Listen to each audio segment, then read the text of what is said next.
Hello, and welcome to Outer Spaces, a podcast dedicated to empowering designers and contractors in the outdoor living space. Through this show, we hope to create a powerful resource for you, someone who is trying to grow their company but might not have all the tools and processes to do so. On Outer Spaces, we are passionate about breaking the chains of small mindsets and helping contractors just like you take control of their businesses and their lives. My name is Joshua Gillow. And I'm Duane. Through our 40 years of combined dirt under the nails experience, we look forward to sharing tips, strategies, and other contractor success stories here on the Outer Spaces podcast. Without further ado, let's get on with the show.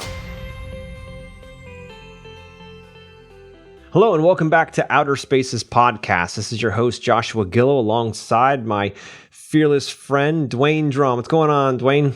What's going on, my man? Just living life, enjoying the day, working my tail off, and just that's it, really. That's awesome. Yeah. I had a great enjoyment yesterday hearing that you were locking down some bigger projects and really starting to send it to the sky, man. I love hearing that. Yeah. They're coming in back to back. It's like, wow. Yeah, I don't want to say numbers, but it's looking good. It's enough good to cover groceries, right? Yeah. I can pay some groceries. On the moon.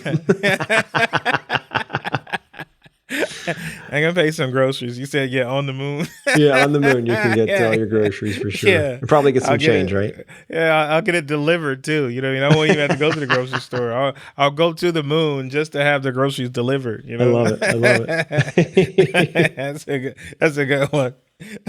Yeah, so today we've got a big topic to talk about, and it's something that I think a lot of business owners, especially first starting out, don't even realize, right? And they think that starting out a business, I mean, I'm guilty of this as well, was about, hey, how can I be the best whatever, the best hardscaper, the best landscaper, best lawn care, whatever you're thinking about, getting into, like being the best in that, in your actual craft, right? And that'll get you so far. But at the end of the day, when you boil business down, it's not just about the functionality of what you provide. It's not about how pretty your sales proposals are, or even how nice your design is at the end of the day, right? Or how well you communicate with your clients. All those pieces are important, but when you boil down business into its two most fundamental core principles or focuses, they boil down into two things. They boil down into innovation and marketing. I'm going to say that again. They boil down to two things, innovation and marketing. If you're not innovating what you're doing on a daily basis, growing by 2 millimeters, constantly figuring out how to make your service, or if you're building a product, your product better every day by 2 millimeters, you're going to get run past by somebody else. Somebody else is going to come in and they're going to be much faster and go right past you, or they're going to offer a certain feature, function, capability that you don't have, a certain additional service that you aren't typically offering, and they're going to end up swooping in and grabbing your clients. So if you're not constantly innovating, you're going to be dead in the water. The second piece is marketing. So how are you telling people about how your product or service is improving their lives and improving it even more daily because of that innovation? So those two are core fundamentals of business. And as an owner, they should be the only thing you have to think about, right? Ideally, those are the things you need to think about or work with people in your operation that's all they do. It's the marketing and the innovation side of things. Everything else figures itself out. These are two key pieces. And this goes for all businesses, not just the green industry, not just hardscapers, landscapers, outdoor living designers, and installers. This is for all businesses. It's marketing and innovation. What do you think of that, Duane? I want what you're smoking. Like if you're smoking anything right now, and if you're hiding it, I want it. There's two sides to what you're saying because you are so correct. Like if you want your business to be successful and grow, you have to be focused on marketing innovation. But one thing about being in the trenches and being a business owner, I heard you say just now a second ago, and I sort of took a mental note. Like that's all you should be thinking about. I'm like, what world is this guy in? And man, you're right. But boy, when you're in the trenches, it's almost the last thing that's on your mind, but it needs to be the first thing that's on your mind. I remember an old friend of mine that I had way back in the day had hardwood floors. So we would lay pavers and he would do the hardwood floors. And during the wintertime, we would work with him. And one of the things he said that it really didn't make sense at the time, but the more and more I grew and understood business, it made sense. He said, man, we can all start these businesses. He said, but buddy, the hardest thing it is to get these phones to ring. And man, was he so correct that when we created this brand new operation, this VizX, I mean, it's not new anymore. It's 7 years old, 8 years old. Getting that phone to ring, oh by golly, was the hardest thing to do. And what I learned is you had nothing. So yet you have marketing, yet innovation. You can't even operate the company or innovate anything if you don't have any marketing, any clients doing business with you. And I noticed that, I'm going to say this, and people can say, Duane, you're wrong, but I'm going to say this, and I'm going to make this I'm going to put this a postage stamp statement. When I talk to a lot of business owners and they sort of ask, hey, how'd you do it, what you're doing? And I want to say 100% of the time, 100%, they're not marketing, but they're not making enough money. Their sales are too low. Their business is not growing. They're not doing anything. And then when you speak in terms of marketing, they sort of look at you like with a sort of like a glassed eye over, like, what's that? Or I don't have time to market. I don't have time to do that. Or what do I do? Well, I don't do that, or I don't do it that way. And it's like, this is the main reason why you don't have anything. It's just, you don't have any business. Like a successful company is a successful marketing company. And a really successful marketing company is a successful, innovative marketing company.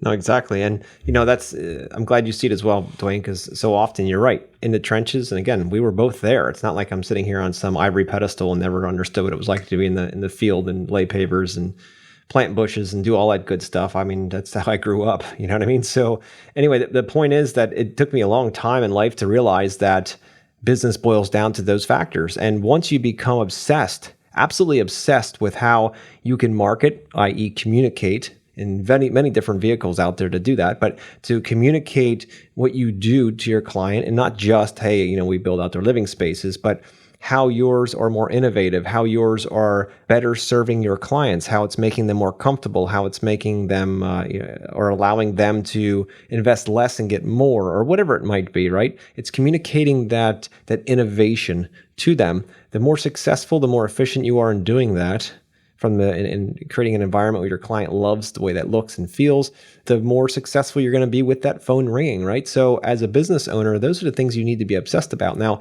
I know most of the time is spent trying to keep crews running and keep trucks running and trying to get the logistics of materials back and forth to job sites and all of that. But imagine if you peeled that responsibility off yourself and you hired somebody that would handle that for you, that day to day, the stuff that really bogs you down, where you don't have time and you're constantly making excuses for the fact that you don't have time for the marketing innovation. And then what oftentimes happens, and I've been guilty of this as well, is you'll get the opportunity finally to sit down and market, and you won't know what to do. Should I just spend money on Facebook? Should I just, throw something out there? And then you do a campaign, or you put $500 or $1,000 into this thing, and you don't see any results right away. And then you're discouraged and you're like, oh, I just wasted $10,000 this year on marketing, didn't go anywhere. It's craziness, absolutely. And I've been guilty of this over the years as well, where if you think about it and you hire somebody who all they do is that kind of marketing, right? And that's the thing they do, and find somebody that you trust and get them in place to do those kinds of things. Now, you need to be helping them as far as the direction, the feeling, the overall culture of the company and the candor of the conversation to kind of guide them and get them started. But after that, it's kind of a set it and forget it type system if you have the right person in place. And once you have that up and running, then it's a matter of now focusing on the innovative side. And then once you have the innovation and you're like, okay, well, outdoor living spaces, how innovative could we possibly be? Well, for instance, we could say, I know our clients, I've been watching them, and they like to have their smartphones with them outside and connect to their AV systems so they can go through Sonos or Bose and be able to play all their favorite music and zone it out in different areas and all that kind of stuff. And they do all that from their phone. So I'm going to make sure we have a really robust Wi-Fi system outside to make sure they can be all the way at the back corner of the property and still have plenty of juice to be able to do that and show off to their friends how cool their backyard is, right? So you see that and you're like, okay, wait a minute. We need to innovate. We need to create an option, not for everybody maybe, an option. You say, look, do you love your smartphone? Do you really want to be able to control this and really knock your friend's socks off? And if you're like, yeah, that's exactly what I love to do. You described me exactly. Then let's make sure we get a Wi-Fi system in here. It's not going to cost much. you're going to have plenty of Wi-Fi for the whole property. You could watch a movie in the back corner if you want to. Yeah, if you want to kick back with your kids and build like a little tree fort and bring your laptop out, you could stream a movie and you could sit out there and be the best out of the year. Plus, you could control your sound and all that stuff. Pretty soon you just innovated and you took one technology that isn't often thought about outside and created an entirely new experience for that client. But that innovation adds tremendous value to you as the designer, as the business owner talking to them about that project. And that function now is only available through you. Now they can go out and call somebody and try to figure that out, but the other guy will give them Wi-Fi, not movies in a tent with their kids on a Friday night. So that's the kind of innovation you need to be thinking about. And once you have lots of that, you can start marketing it. And if you have a machine in place that's doing this for you, then you can hand that off to them and they're already starting to move it through that machine. So as a business owner, that is your number one priority, be thinking about that. What do you think about that, Duane? I'm going to take everything you said, I'm going to add more to that. And if you're a technical guru and you hear what I said, if I'm wrong, okay, whatever, I'm wrong, but it sounds right to me. Okay, do you know the difference between a turbocharger and a supercharger? Enlighten me. Okay, a turbocharger what happens is it takes the exhaust that comes out of the engine and it spins. They use the exhaust, so the faster your car goes, it spins a fan and it rams the air back into the engine because what makes fuel volatile is the parts of air. So a lot of vehicles have 1 part fuel to 4 parts air. That's what makes it ignite and burn. And so you can only get so much air in the chamber at one time to make it burn. And it obviously gives the throw rods more power and it makes the engine run stronger. So a turbocharge, what it does is it rams more air into the engine. So now it gets 6 parts air, 7 parts air to 1 part fuel, which just makes that fuel really ignite. But the thing about a turbocharger is you have to go fast in order to get it to spin. That's why you hear like some semis as they get like up to 55 mile per hour, you start hearing them whistle because that's their turbocharger kicking in, but it doesn't happen until they start moving. Well, a supercharger it's electronic. So don't matter when it happens, you hit the gas pedal, this electronic motor spins it out and it just rams air in the engine. And the reason why I brought that scenario up is because that's how marketing and innovation works. So what happens is in the beginning, you don't really have much momentum. You don't have anything but you're marketing. And you really don't have a shot for any innovation at all because you don't even really know what you're doing. You're just like, I just got to get the phone ring. People call. But as you get this animal moving and operating, you got to keep the marketing going, and you can shove that over to, hey, you've watched what I'm doing. I like this. You do such a great job, and you get them going. But then you switch out and you start innovating. And that's where I think the supercharger kicks in, because once you start with the innovating, now you don't have to worry about, no matter what speed you're going now, that supercharger is always spinning. It's already plugging in. And then you become that one. And that's what I love about where we are now. Absolutely. We finally made it to be that one. Like, we're that transformational company and not transitional. And even our marketing is starting to show the transformational company. We don't even really say, hey, buy from us, we do this, we do that. We just tell the story about what we did for the last client or what we think about doing for this client. And our phone calls just ring off the hook because now we're transforming lives. And that's what that innovative side is. Yeah, exactly. You come up with a different way and a different conversation, a way to communicate your message to people. And it's different. And that's the cool part about it. And people will look forward to that within what you're doing. And, and it's really, really cool. What I found is during this crazy time when it's a boom time, right? Everybody's got a lot of work, phones are ringing. Even if you're a first year out here or startup, you're probably pretty busy. And that's a really cool thing. I really admire that we can get out there and more people can get into this industry and enjoy it. But, at the end of the day, what happens is when things are good and the phone's ringing, people turn their marketing off. They're like, that's an expense I don't need. I don't need the phone to ring anymore. I can barely handle what I got now. But what they don't think about is the fact that you're going to be losing market share, because when you aren't marketing, nobody knows you exist. It's that simple. So if anything, I learned this a long time ago. A lot of very old, dead, smart people told me this, right? Books and things like that. They talked about, when the building is burning and everybody's running out of it, you need to run in. I think Warren Buffett said that. He's still alive. So anyway, a lot of people, with a lot more experience than I do in life, had said this, where, when that building is burning and everybody's running out, you're running, and that's your opportunity time because everybody else is scared running from it. And you can get a much better deal, or you get a much better grab or more foothold, whatever it might be. So the important part here to think about is during these times when things are really good and you're making great bank without having to even advertise because people are just calling all the time, put away money that you would normally put away in an average year and keep it in the marketing machine. Maybe you adjust your way you're doing it, the trajectory of that money, the vehicle that it's in, but at the same time, don't stop. Right now, turn it up, because now it's time where you can start building market share. Now it's time you can start building awareness. People are really interested in outdoor living, so you can gain a lot of followers, a lot of eyeballs, a lot of all of this stuff. And if you turn the machine off and then you wait till you need work, and then you turn it back on again, and the next thing you know, you're like, wait a minute here, it's only crickets. I don't know what the hell's going on here. I need work now. It can't work that way with a bigger marketing machine. It's really great just to leave it running, and then you can be more specific and more selective in your lead selection when you're looking through the leads that are coming in. Like, look, I only want certain types of leads that I'm willing to go into, and other ones I'm really not that interested in. So keep that in mind as you're going. Keep that marketing machine always running, and when that's disconnected and someone else is doing it for you, then it's a lot easier just to set it and forget it and work with them monthly on meetings and things like that in order to make sure everybody's in the right angle and going the right direction. But that's an important part of this to keep it moving. Yeah. You ever heard of Grant Cardone? Sure.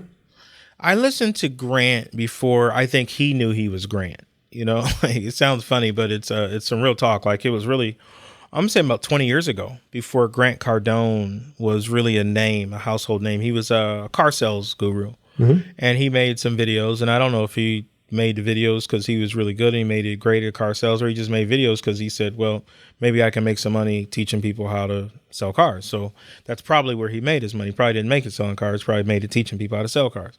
But I was the guy who listened to his CDs, and I was like really getting some nuggets, and I became a really good salesman from that. And one of the things that he said is, and it never forgot this, and this is why my June and July's were always profitable. Like, a lot of my friends, in the landscape industry, their June and July was always scary for them because they would stop marketing. They would market in the spring, get a ton of business, and stop and quit.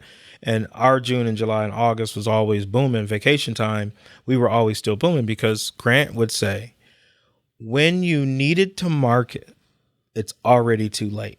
And I just never forgotten that. Like, if you need to market, you're already in trouble. And you're already falling back behind the power curve. So you have to always keep something floating out there. Even if you back down, you still got to keep something. You got to keep some relevance. You still have to stay out there and keep your name in people's faces.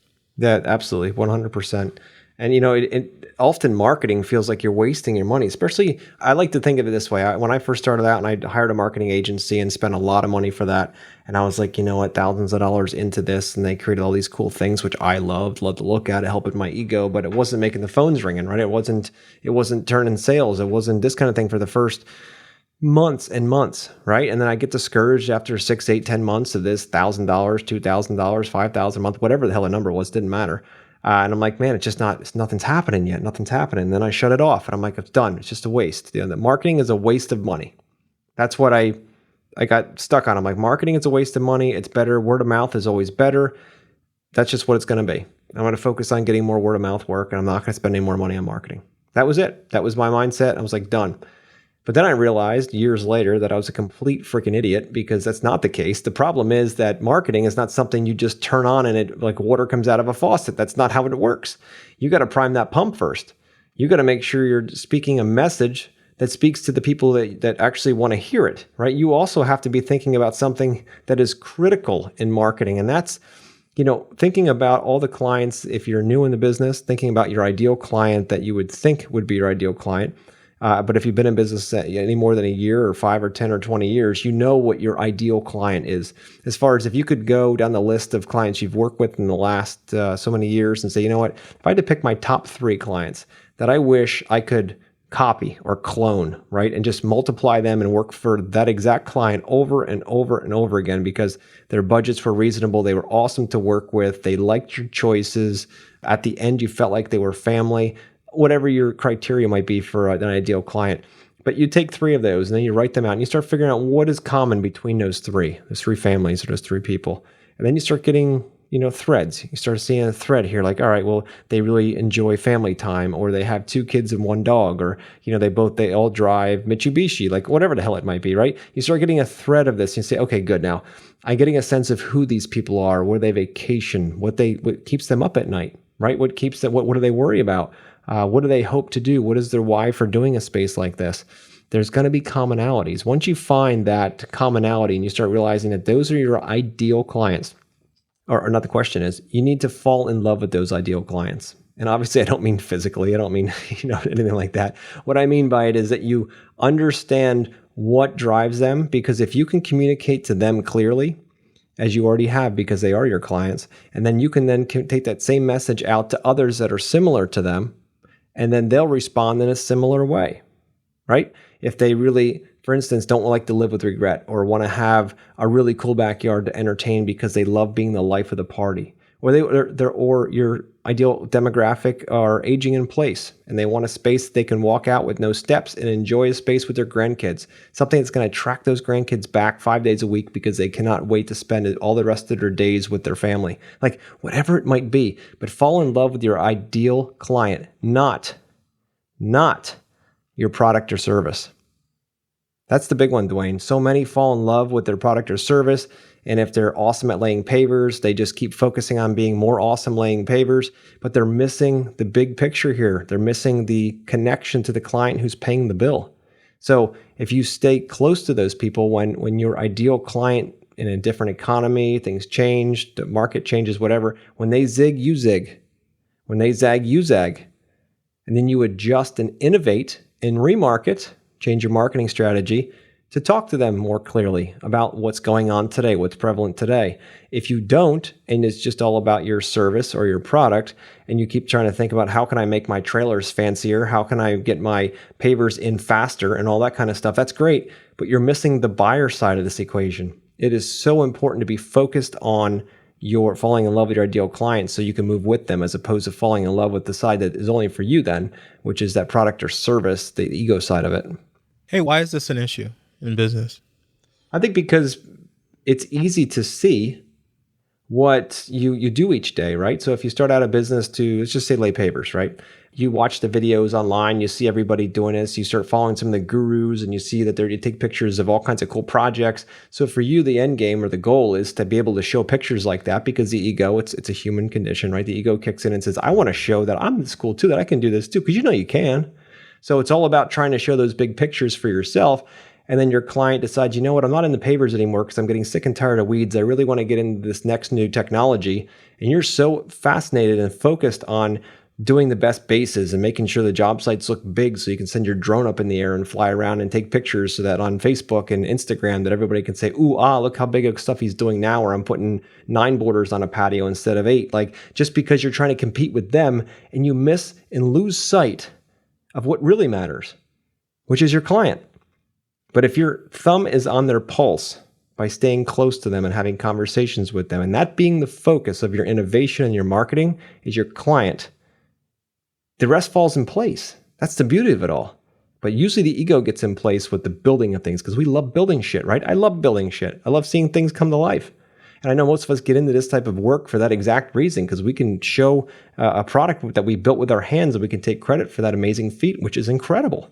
I love that about this industry. But if you miss the focus and get stuck on that side and not talk to your clients and feel that change with them and feel the wind shifting in the sails, you're going to be totally out in the field with big pictures of project. And then all of a sudden you'll have no projects because your clients will have gone left and you'll have gone right because you missed the turn.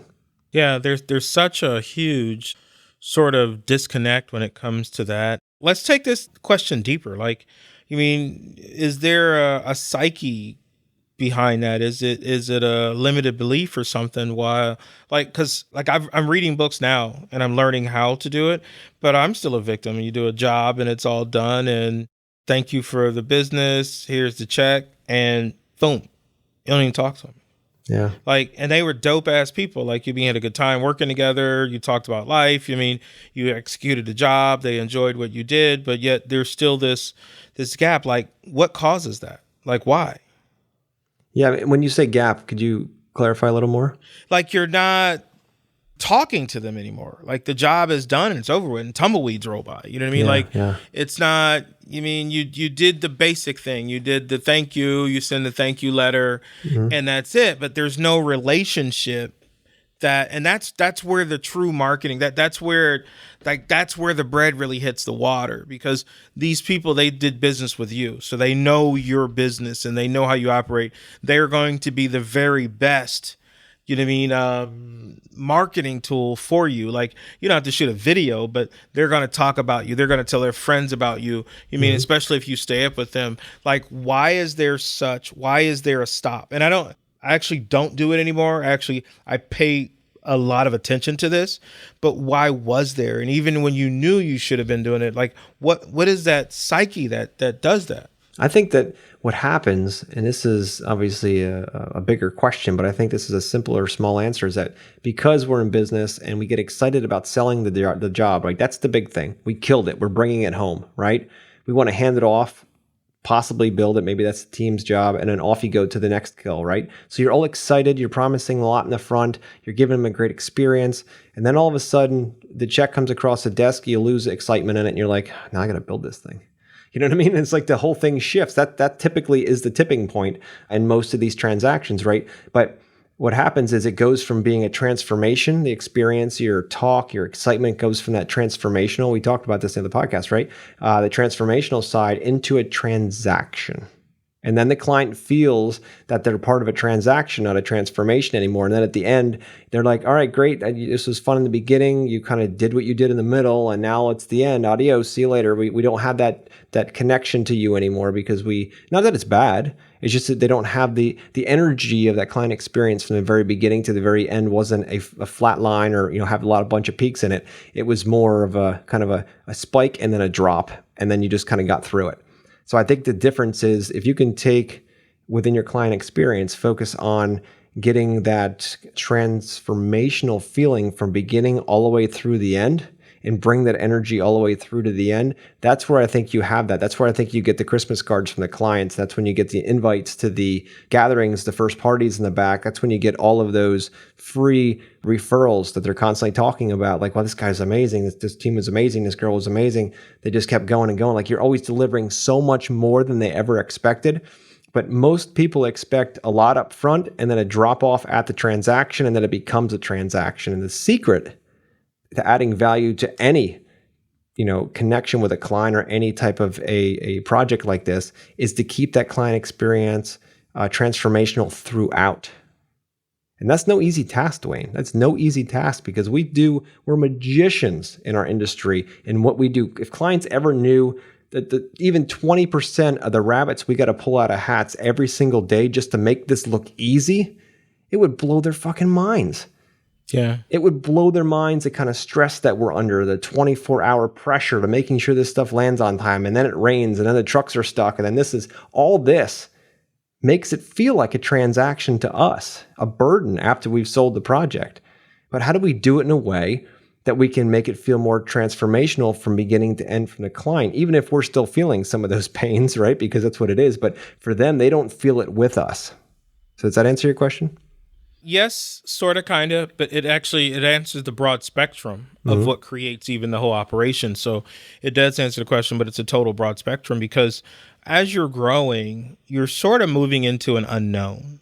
You mean of a business or a career.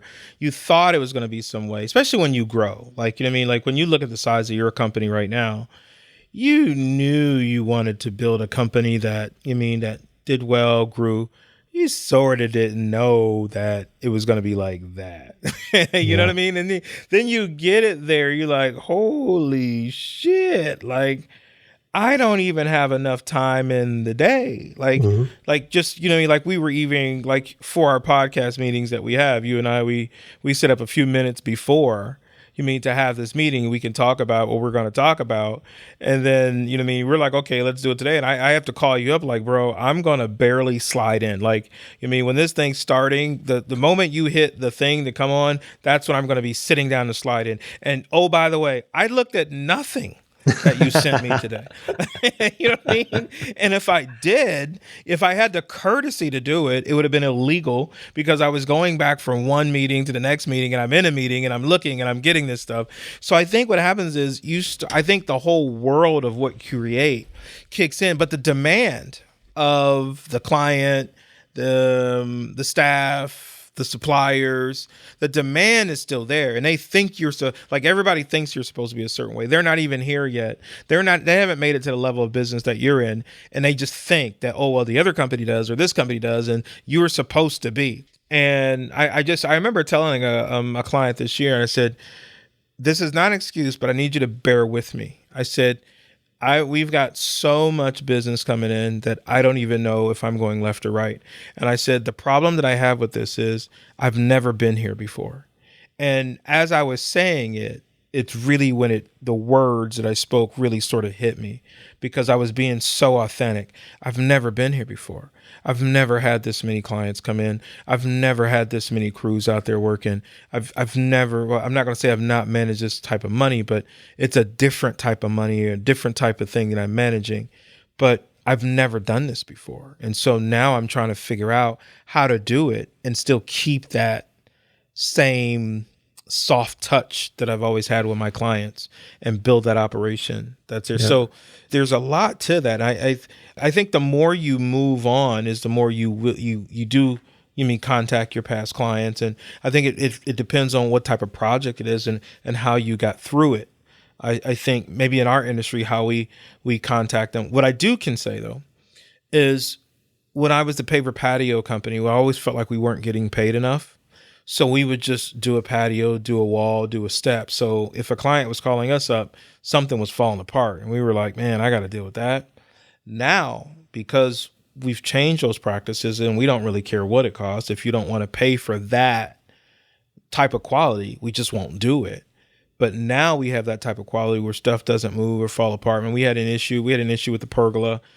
Embarrassing as it could be, we tore it down and rebuilt it. We had an issue with a water feature. Man, I got a water feature that it giving us hell from 2.5 years, and we're still fixing this water feature.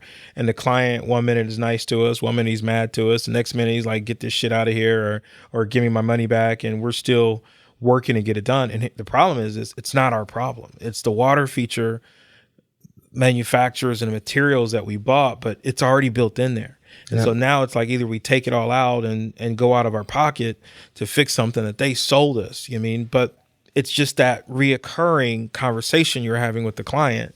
You mean building that repertoire of conversation is what you have to build. And that's, to me, Joshua, that's where the marketing moves to the innovation.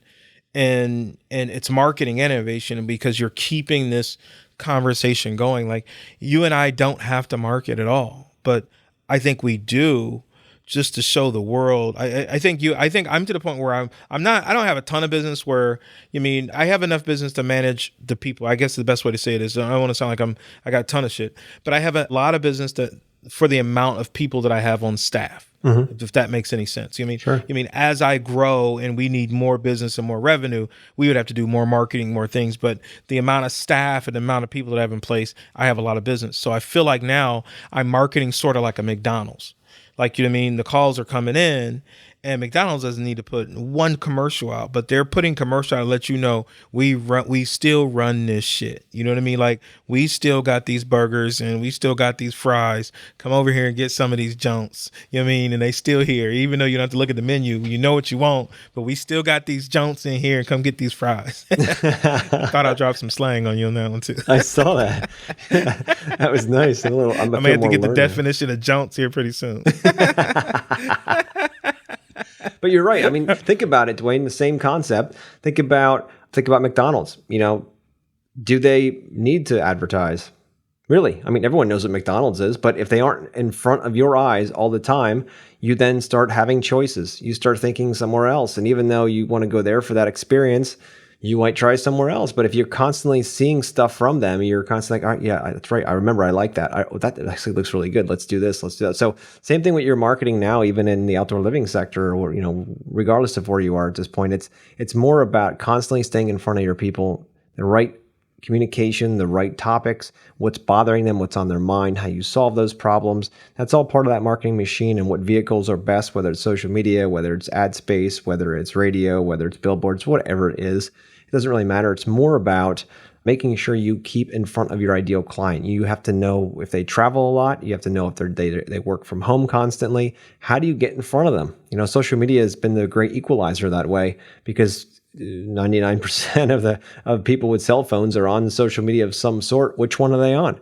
Do they like Instagram more? Do they like Facebook more? And the way you can find out is if you're on those platforms is to look up those people, your clients, and see if you can find them on there. Are they there? And if they are, how engaging are they? Are they on there all the time? Like they're always commenting on things or not?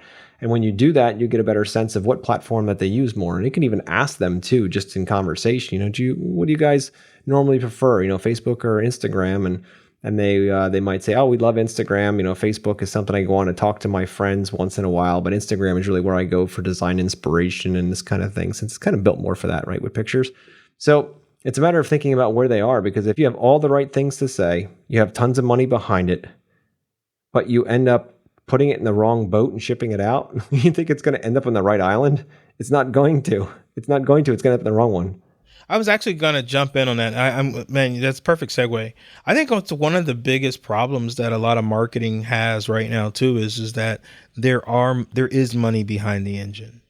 So when the marketing or the marketer or the company says, hey, we can do this marketing for you, what's going on? And the worst thing that you can have going for you is not really know what your story is and what your marketing is. And then just like you say, you pump $10,000 in this and nothing happens. Yeah. I think that's one of the biggest problems you can have is having too much money right off the rip into this. Like you sort of like when I don't say it's the best thing in the world to be is broke, because I remember those days and how much it sucked, but there's somewhat of an in-between when you're watching those ends. And that's another little slang, is ends. You're watching those ends and you're like, I got to do something that's the most effective.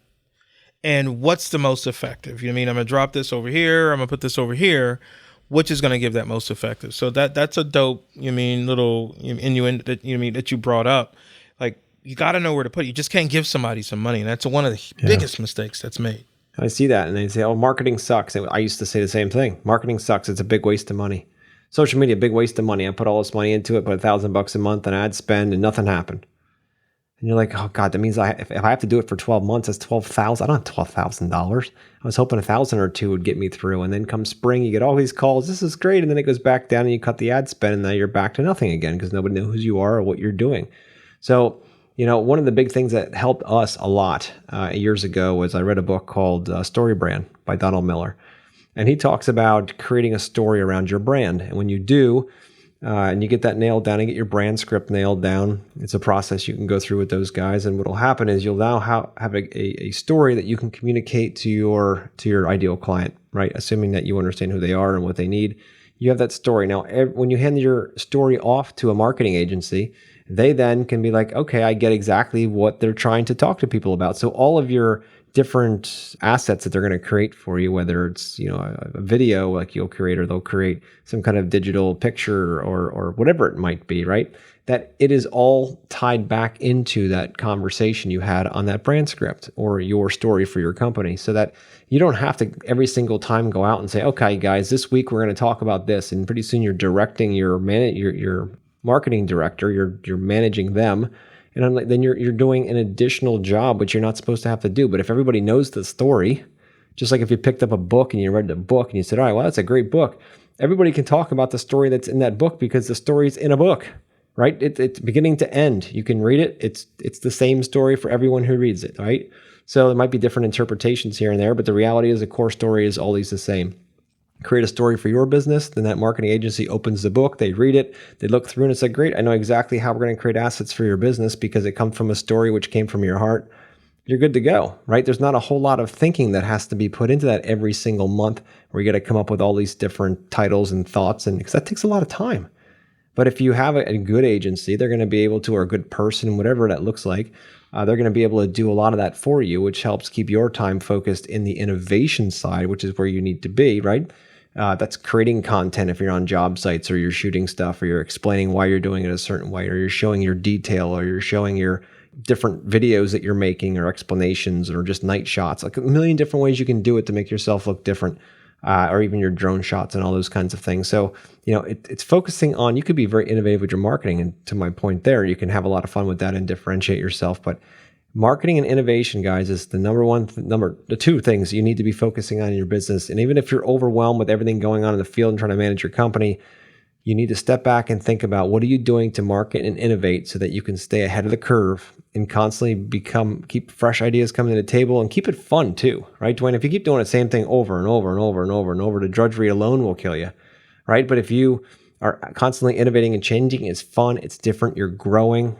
It's what I look forward to. I love that part of business. And that translates to all businesses. That's not just this outdoor living stuff. You ever heard the saying about the guy who the conveyor belts breaks down like at Amazon and the whole system shuts down, and the guy shows up and they hire him and he's there for like 10 minutes and he looks at it and he takes like a hammer and he taps twice on one machine and the whole system turns on. You ever heard a story like that? Like those little stories. So, basically that's the story. Then he sends the company a bill and the bill's like $100,000. And like, man, you only been there for like 10 minutes. And $999,000 was for, what does it say? $1 for the tap. Okay. I charged you $1 to tap it. But the other bill for $999,000, that is for knowing where to tap. Yep. And I believe that's who we have to become to grow our businesses, because the marketing and innovation is basically what your business is.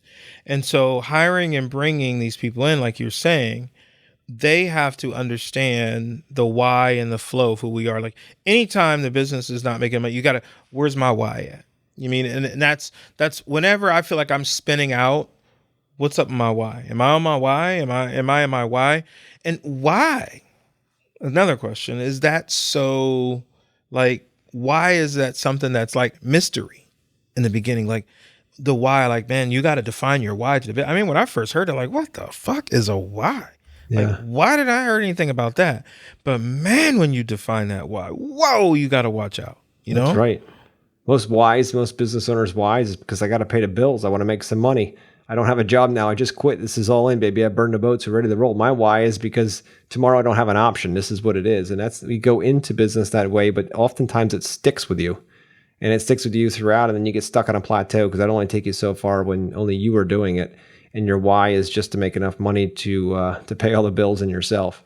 So when you start going further than that and you start getting into this, the bigger concept of why am I doing this from a deeper philosophical standpoint, and whether it's helping people or creating outdoor spaces to bring family and friends closer together, or you just love creating really cool stuff that never existed before, or who knows, maybe you love winning awards. You love the accreditation from magazines and from other people. Like, it doesn't matter what it is. Nobody's here to judge what your why is, but when you become clear on that, it is your beacon. It is your lighthouse, if you will, and you're always going that direction, and you know that about yourself. Things are so much easier, but that's all dictated through your marketing plan, through that story brand script, so that you can communicate that out to your clients, because then those right clients come to you that want to do what you love to do, and next thing you know, you're doing what you love to do every day. Imagine how cool that could be, where you don't have much more to think about, but I'm getting up, I'm going to go out, I'm going to do whatever I love to do, and tomorrow I'm going to do it again. That's going to be awesome.